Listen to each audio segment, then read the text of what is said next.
Chapitre 9. Et Dieu bénit Noé et ses fils et leur dit: Croissez et multipliez, et remplissez la terre. Et vous serez craints et redoutés de tous les animaux de la terre, et de tous les oiseaux des cieux, avec tout ce qui se meut sur le sol, et tous les poissons de la mer, ils sont remis entre vos mains. Tout ce qui se meut et qui a vie vous servira de nourriture. Je vous donne tout cela comme l'herbe verte. Seulement vous ne mangerez point de chair avec son âme, c'est-à-dire son sang. Et certainement je redemanderai votre sang, le sang de vos âmes. Je le redemanderai de tout animal.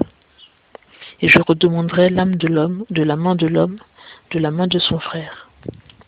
Celui qui répandra le sang de l'homme, par l'homme son sang sera répandu, car Dieu a fait l'homme à son image.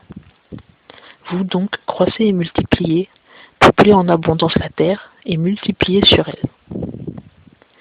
Dieu parla aussi à Noé et à ses fils avec lui en disant: Quant à moi, voici, j'établis mon alliance avec vous et avec votre postérité après vous, et avec tous les êtres vivants qui sont avec vous, tant les oiseaux que le bétail, et tous les animaux de la terre avec vous, tous ceux qui sont sortis de l'arche jusqu'à tous les animaux de la terre. J'établis donc mon alliance avec vous, et nulle chair ne sera plus exterminée par les eaux du déluge, et il n'y aura plus de déluge pour détruire la terre.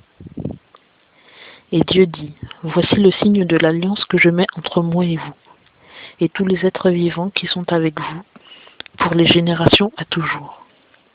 Je mets mon arc dans les nuées, et il servira de signe d'alliance entre moi et la terre.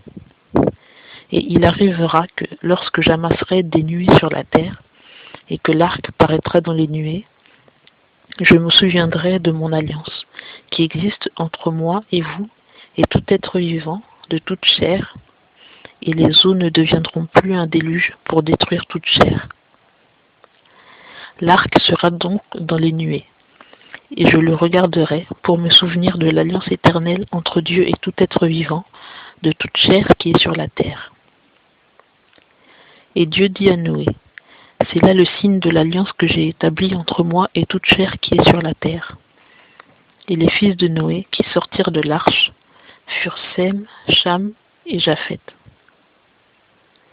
Or Cham est le père de Canaan.